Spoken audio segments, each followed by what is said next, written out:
Estamos en contacto con el corresponsal de Telesur en Brasil, Ignacio Lemus, para hablar de la situación de Brasil. Brasil, el país vecino que no solo está rompiendo récords en muertes y en cantidad de contagios, sino que además tiene gran parte del sistema de salud colapsado. Ignacio, buenas noches. Emilia te saluda.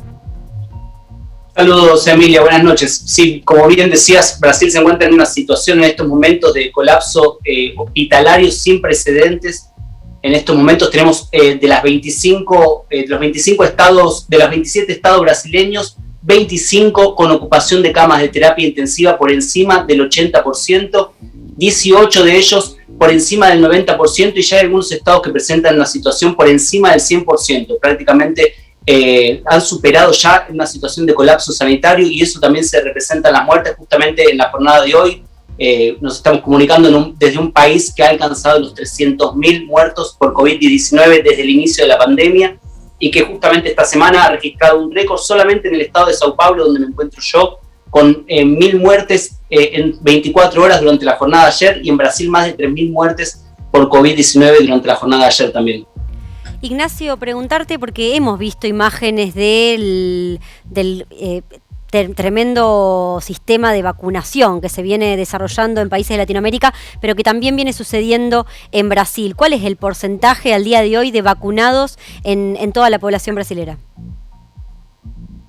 Llega hasta el 5% el porcentaje de vacunación casi. En Brasil hay que resaltar que Brasil tiene uno de los sistemas de vacunación más reconocidos en el planeta, un sistema que abarca un país de escala continental, pero lo cierto es que Brasil no no realizó pedidos a tiempo para las vacunas, inclusive un discurso por parte del gobierno brasileño negacionista en cuanto al funcionamiento de las vacunas. Inclusive Bolsonaro afirmaba que las vacunas tenían contraindicaciones sobre la población, y realizó en diversas oportunidades discursos contra las vacunas, y se opuso a la utilización de la vacuna china Coronavac del laboratorio Sinovac. Lo que ocurrió en Brasil es que el gobierno del estado de Sao Paulo negoció por su cuenta con China el envío de esas vacunas, y gracias a Coronavac Brasil pudo iniciar la vacunación a tiempo, y en este momento es la vacuna que se está haciendo aplicada a gran escala en Brasil.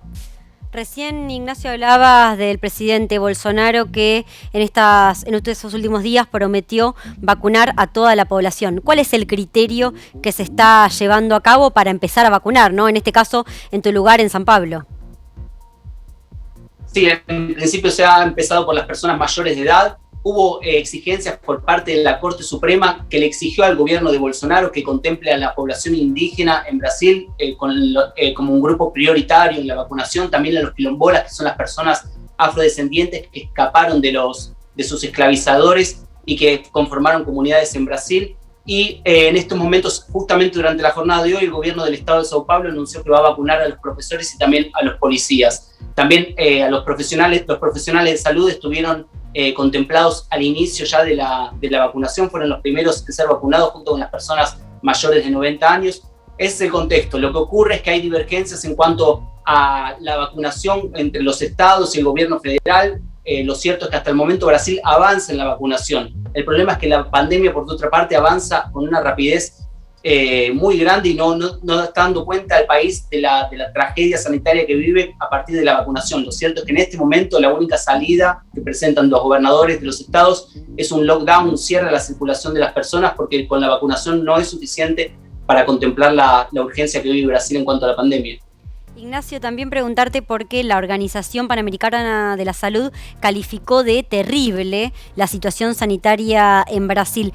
¿Qué opina de esto el gobierno de Bolsonaro y qué acciones están llevando adelante, entiendo, desde la oposición, desde las organizaciones no gubernamentales?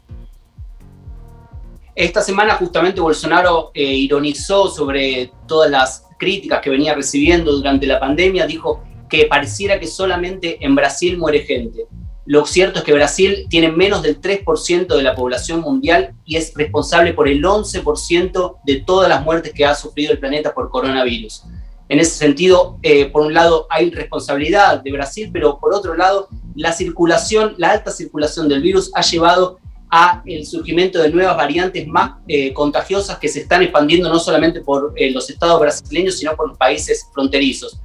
Esa cuestión es una cuestión que ha alertado a la Organización Mundial de la Salud, a otros organismos internacionales, y que ha puesto el ojo sobre cuál es el papel que está teniendo el gobierno de Jair Bolsonaro, no solamente en la pandemia en Brasil, sino también para el planeta entero, generando nuevas variantes de virus más contagiosas, que en estos momentos son la razón por la cual hay más jóvenes en las camas de terapia intensiva que permanecen por más tiempo dentro de los hospitales, y hay más personas, se ha acelerado el ritmo de personas que llegan hasta los hospitales necesitando camas de terapia intensiva, y eso llevó al colapso sanitario que vive en estos momentos Brasil.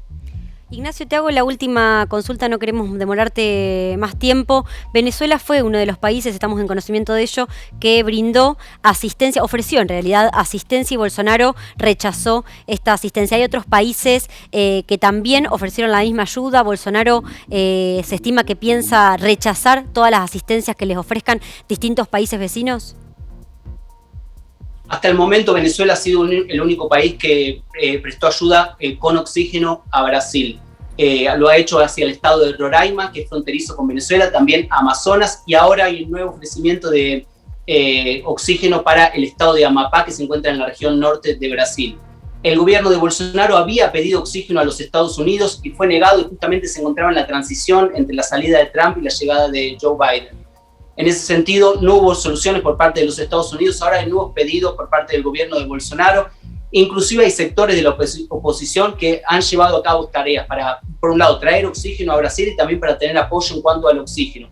Para que tengan una idea de la urgencia que vive, por ejemplo, el estado de Sao Paulo en cuanto al oxígeno, hay una cervecería, la más grande de Brasil, que está produciendo en estos momentos oxígeno. O sea, ha dejado sus tareas normales para producir oxígeno, porque justamente en el estado de Sao Paulo, el que tiene mayor PBI de Sudamérica y mayor infraestructura hospitalaria, el último viernes murieron 3 personas por falta de oxígeno en uno de los hospitales.